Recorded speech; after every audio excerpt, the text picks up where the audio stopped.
Sure na ako ah.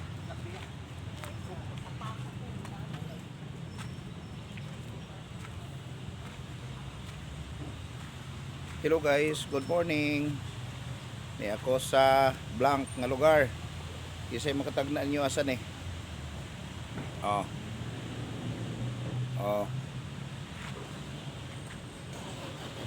Tagnaan niyo guys asan ni lugar guys.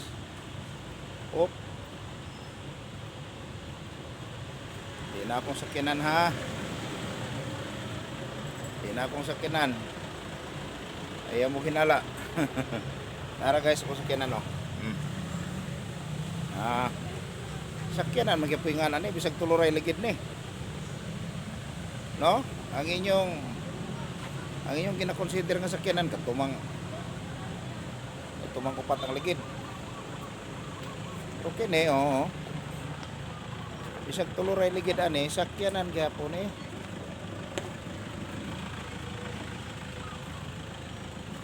Sakyanan gyapon bisag tuluray ligid kay makasakay man ta. Sakyanan gyapon kay makasakay man ta. So karon nga bunta guys na ako'y tubagon nga isyu sa akong amigo. Isyu sa akong amigo gikan sa usa sa ko ang mga post kadtong ang tinuod nga konektado nga to kang Kristo. So akong basahon guys kay taas man iyang pangutana no. Gikan ni kang igsuon Fernando Codizar.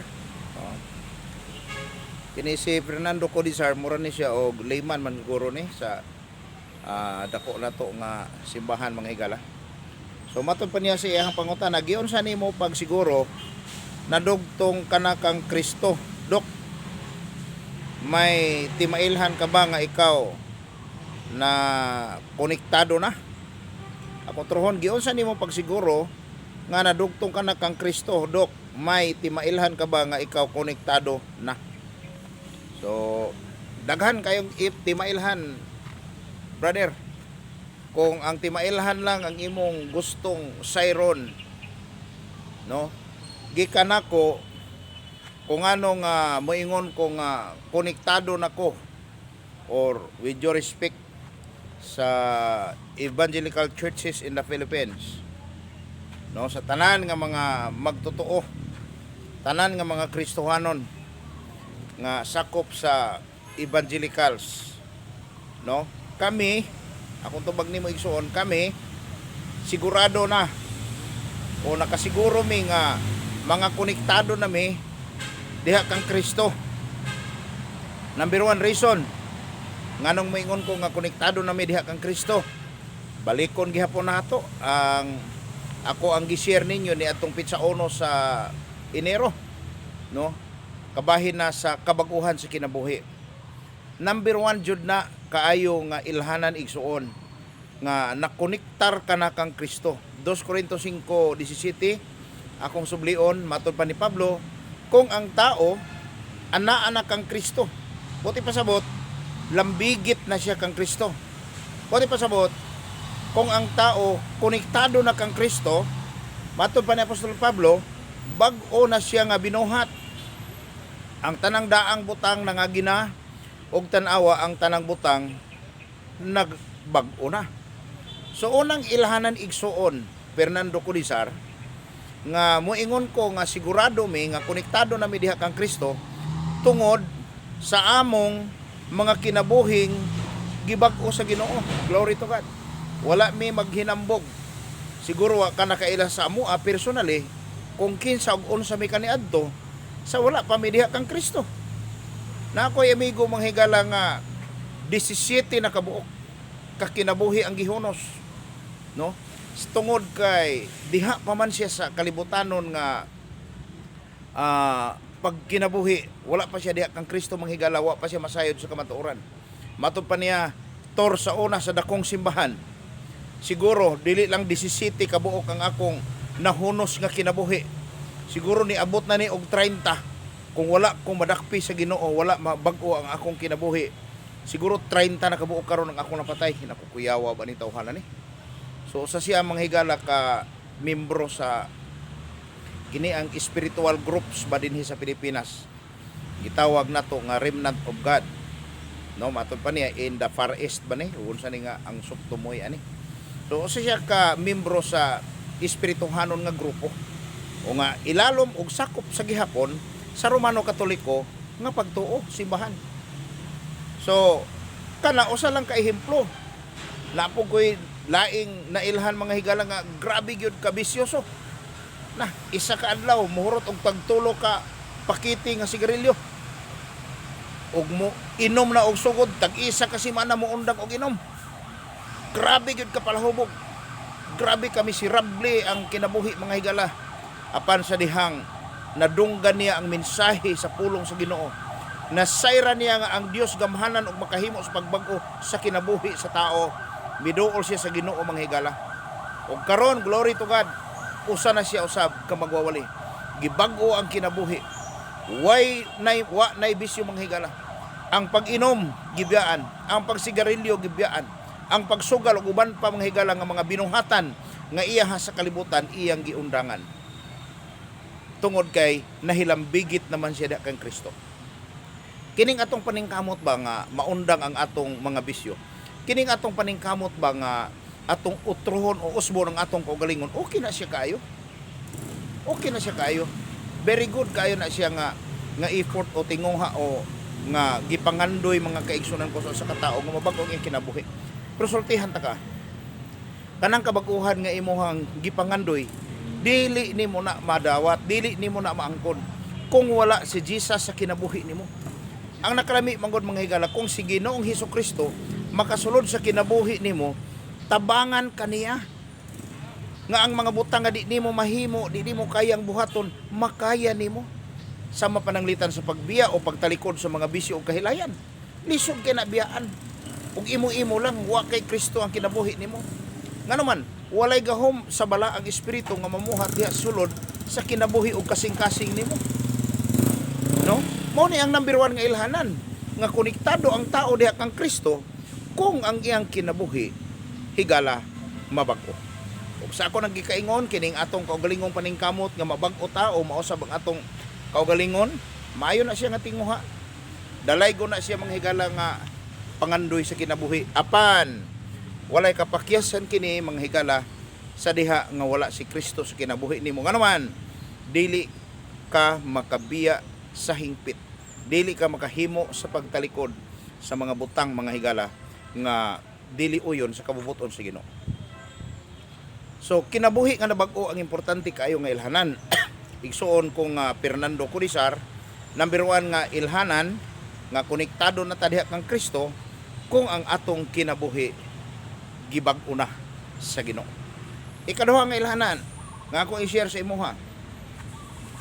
Kung ang tao na anak kang Kristo, dili lamang ang iyang kinabuhi mabag-o, kundi ang iyahang tinuohan usab mabag-o.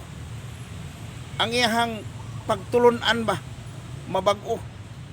Buti pa sabot, iyahan ang gibiyaan, iyahan ang gipadaplin kadtong mga kinaraan nga mga pagtulunan mga higala nga dala pagyod gikan sa atong mga katigulangan nga gihatagan usab niini nga mga pagtulunan gikan kang Magellan sa unang panahon dinhi sa Pilipinas. I-check ko no ang imong mga pagtulunan higala.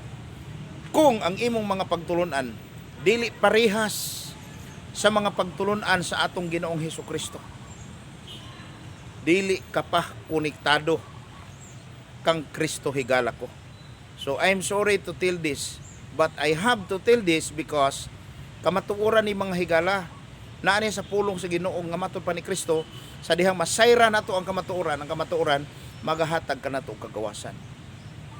Mao bitaw nang nagpost ko sa ako ang wall, nag-ingon ko dito nga I would rather be slapped on my face than to be kissed with lies. I would rather be slapped with the truth than to be kissed with lies. Mas maayo pang masakitan ko, no, kaysa paganahan lang ko, masakitan ko tungod sa kamatuoran, masakitan ko apan kamatuoran kaysa paganahan ko pero dili di ay tinuod. Mo ni nga akong isulti ninyo mga higala ang kamatuoran tungod kay makahatag ka nato kini og kagawasan. Way bali nga sakit, no, sakit nato ni manghigala dawaton apan uban ang tabang sa Ginoo, uban ang grasya sa Ginoo, kung ato lamang kining dawaton manghigala, makapaayo nato kini, makaangkon kita og kagawasan gikan sa tanang sayo pag hiwi nga pagtulunan. So kana rang duha. Number 1 nga ilhanan sa usa ka tawo nga konektado na diha kang Kristo is that ang iyang kinabuhi na bag-o. Kana ra gyud, wa nagilain nga ilhanan pa. Ikaduha nga ilhanan mga igsoon sa usa ka tawo nga konektado na diha kang Kristo, ang iyahang mga pagtulunan. Mga pagtulunan na sa atong Ginoong Hesukristo. So tanawa ng imong mga pagtulunan. I-check upan ang imong mga doktrina, ang imong mga tinuuhan ba. I-teaching ninyo sa inyong simbahan, check upan na higala. Kung parehas na kang Kristo, ay konektado ka kang Kristo, no? Pero kung lahi ng imuha, ay kung asa nimo nagikan gikuha, ato aka dito nahikonekta.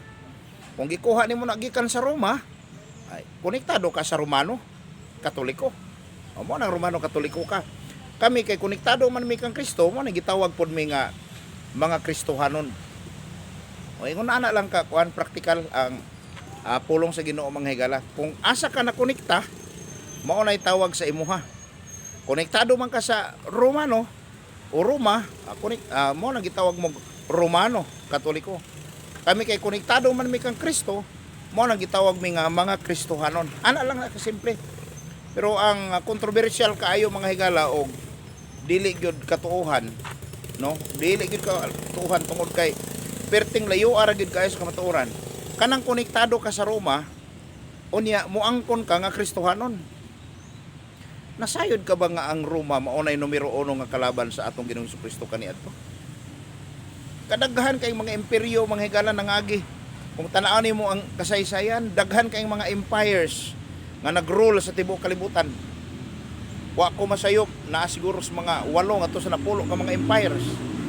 Gikan sa Akkadian empires, ang pinakauna gid nga empire by the way nga nagrule sa kalibutan mga higala is the Akkadian Empire. Nasundan kini mga higala sa Egyptian Empire. Nasundan kini mga higala sa Assyrian Empire. Nasundan pagayod kini dayon sa Macedonian Empire.